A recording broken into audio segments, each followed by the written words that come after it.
Hi, I'm Mike. It's the 1st of May, and today on the project list we shake things up a little bit as we get going on our big spring project. We're going to take a look back at what we've completed to this point as well. It's all today on the project list on our Wyoming Life. Yeah, we get it. It's the morning.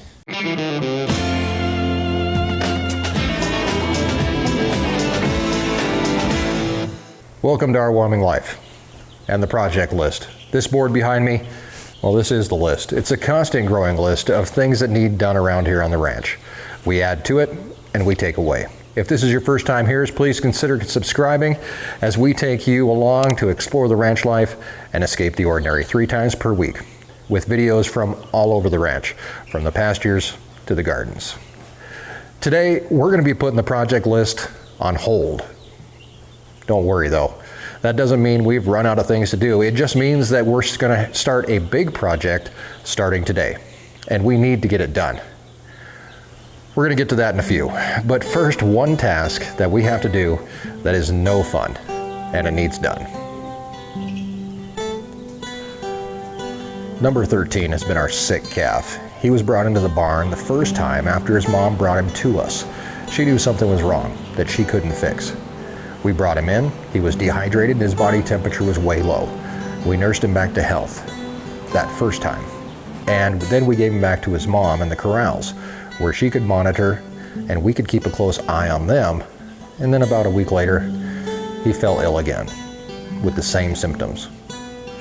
This morning, after keeping him in the shop for the last 2 weeks, medicating him, feeding him, and trying to nurse him back to health again, he passed away. And this morning, we're going to bury him out in the pasture and close the chapter on number 13. Losing an animal is never easy, especially when you have many late nights and hours into trying to save them. When you put that much effort into saving a calf, it tends to hit you hard when they don't make it. You second guess yourself. You worry about something affecting the other calves, and generally you just feel down about it. Now, some could say that this is unfounded or baseless feelings, considering that this is in this business, most of these calves will be headed to a dinner table in a little over a year. But it's true. Each animal here is our responsibility. We take care of them, and they take care of us. And we continue to take care of them, even after death.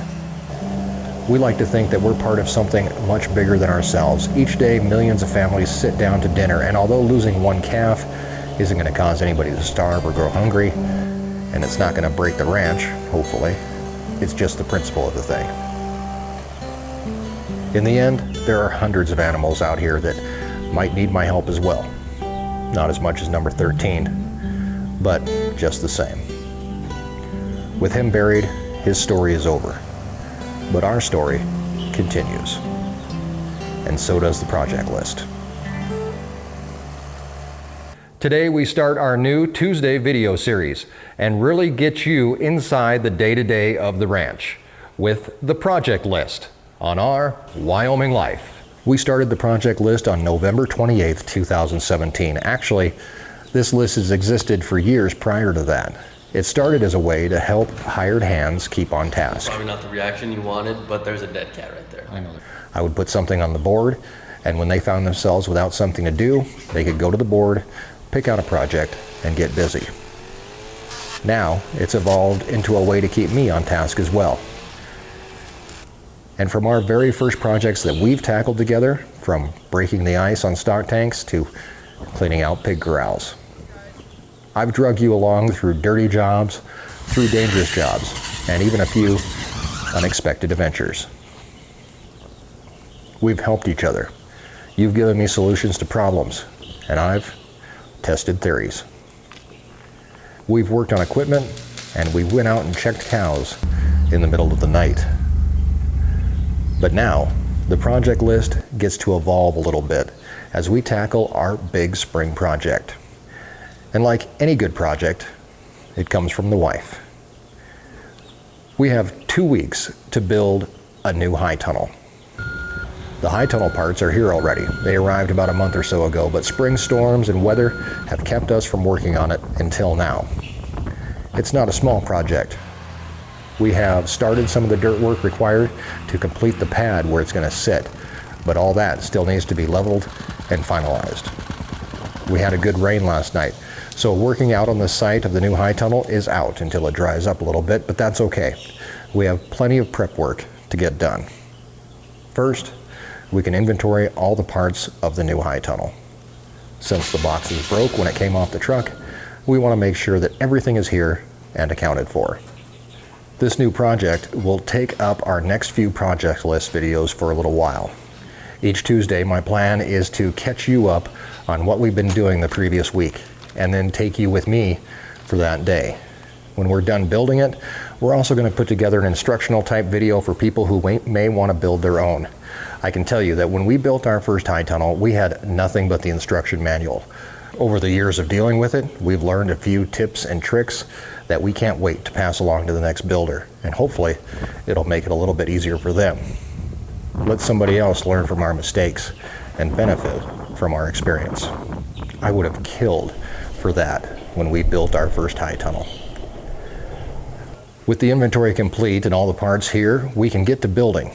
And we're going to start with the rafters, which we can build right here in the shop, then move them out to the site when we're ready for them. Building them in the shop allows us to have them on level ground while putting them together, which will be very important when it's time to put them up. Each rafter consists of 7 pieces of 2-inch pipe. And once we pick out the pieces we need, as there's a different piece for the top, the sides, and the foot, we can take them into the shop and begin assembly.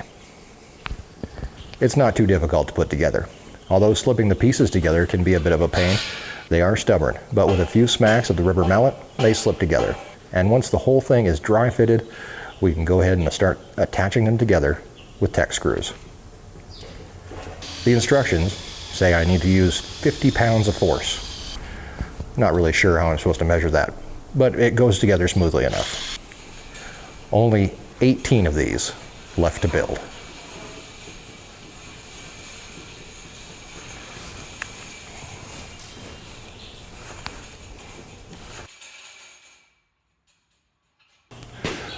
While doing one job, my mind can tend to wander, and I've been thinking about 13 now out there in the field, and I think we should head out and reseed the area where he's buried. Let's go do that, and then I'll cut you loose for the day.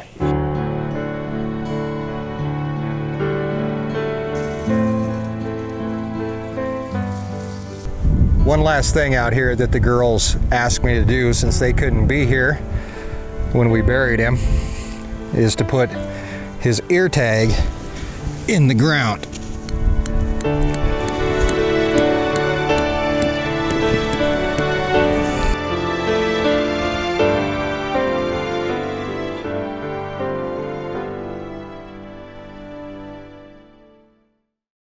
Next project list, we'll definitely have more done, and we'll have a lot more to do. I'll catch you up when we meet again next Tuesday. Make sure you like, subscribe, and feel free to share this video, especially if you know somebody who's looking to build their own high tunnel on a large or a small scale. Erin's got a new video coming up this week from her gardens as she gets ready to start outdoor planting as well, and she's going to take you through some of her spring garden prep. Until we see each other again, have a great week, and thanks for joining us in our Wyoming Life.